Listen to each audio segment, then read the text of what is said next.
Department of Justice is now charging an illegal immigrant from Guatemala with stealing a citizen's identity and using it to vote in multiple elections. All right, so this is the nightmare that people warn about when you don't have an ID that can be verified at the ballot box.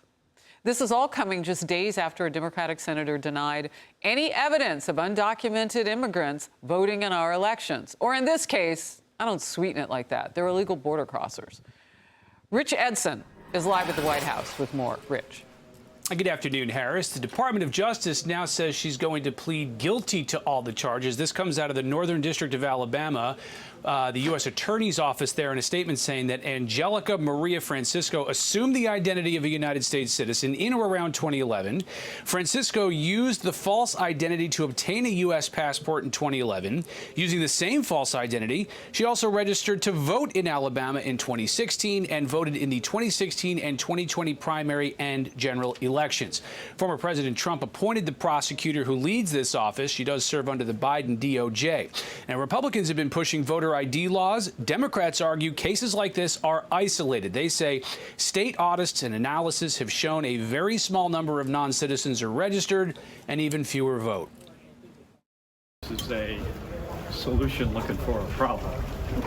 I mean, there is no evidence that undocumented migrants vote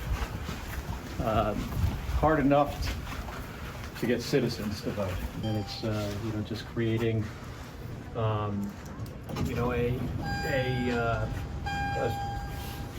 new system and requirements that there doesn't seem to be any necessity. House Republicans are scheduling a vote this week on a bill that would require Americans to produce a birth certificate or passport to register to vote. It is a major problem. We do need a solution, considering that the last election was decided by about 80,000 votes out of well over 100 million cast. There's nothing more sacrosanct in a republic than to make sure you have secure, honest, transparent, and open elections. Now, as for that stolen ID case, you've got the Department of Justice saying the State Department investigated it because she applied allegedly to renew her passport in 2022 and traveled to Guatemala on it in that year. Harris? She was busy. All right. Rich, thank you. I want to go to you first, Molly. You have some strong thoughts about this. And my big question was, well, how do we fight this? Well, it's just really interesting what Senator Kelly was saying. He's from Arizona. And Arizona is one of the states that actually separates out voting for people who can prove citizenship and people who can't. They would love to prevent illegal immigrants or non-citizens from voting, and they've had a lot of trouble with doing that. But in 2020, 11,600 people voted a federal-only ballot, because in Arizona, if you don't have proof of citizenship, you can get a federal ballot. So Mark Kelly says it's not happening. He should know more about the laws in his own states and the trouble that election officials are having with preventing non-citizen voting. The other thing that's interesting is the Republicans in Congress have a simple bill called the SAVE Act, which would limit voting only to citizens. And it seems like one of these issues where you could have almost no disagreement. Well, only 5 Democrats voted for it in the House, and everyone in the Democrat Party has been fighting this tooth and nail. President Biden said he would veto the bill to limit voting to citizens only. This is an issue because even just a few thousand votes here or there can make a huge difference. Well, we had Representative Chip Roy on, who helped sponsor the SAVE Act last hour, and he was making the point that, as you say, Democrats did cross the aisle. Not many of them, but some did. So clearly, maybe they're in border states too. Clearly, this could be a bipartisan issue. They're going to have to figure out how to hit that sweet spot with it. Because I can't imagine, Emily, that there's any advantage to having illegals vote in our elections. I mean, unless you are one party that makes a big assumption for it. I will say this, that the defense of not passing the law, which is that this is an isolated incident, is not logical, and that does not provide any type of defense for not passing a law, right? Just because a crime is massively egregious and therefore rare does not mean you shouldn't pass a law preventing it. In fact, you would think it would make it all the more reason why you pass it, because it would serve as a deterrence for the small amount of people then that might want to break it. Now, we know in reality it's not a small amount of people. It's frankly in the thousands. But what is a small amount of people is the amount that could sway this election. So election integrity, to sum up, is a very crucial and important issue all the time.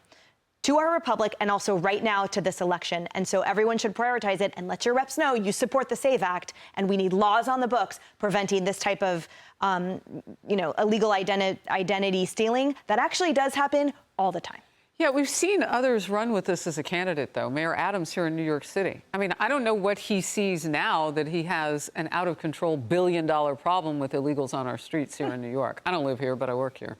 $5 billion, by the way. And to the point about the voter integrity, I'll get off this show, go back to D.C., where I'm likely this week going to be covering a big fight in Congress as Congress comes back, because Republicans are looking at possibly attaching a provision to a short-term funding bill that will have a provision to require proof of citizenship in the election. And, Molly mentioned that only 5 Dems voted for the SAVE Act. How in the world is voter integrity not a bipartisan issue with overwhelming? Well, here's how we answer the question. Sometimes a picture tells 1,000 words. Let me show you a picture of someone I took at the border in Eagle Pass, covering the border last year. You can see people coming across. That was down in Mexico, when I was down in the southern part of Mexico.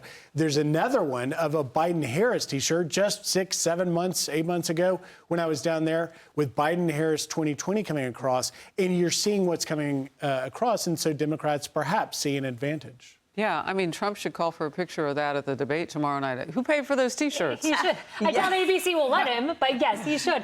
Look, I mean, it's crazy to me, because you just heard a Democrat saying, oh, there's no proof of this. Okay, but wait, Glenn Youngkin removed 6,000 non-citizens from the voter rolls in Virginia. Greg Abbott removed 6,500 non-citizens from Texas. And guess what? 1,930 of them had voter records in Texas.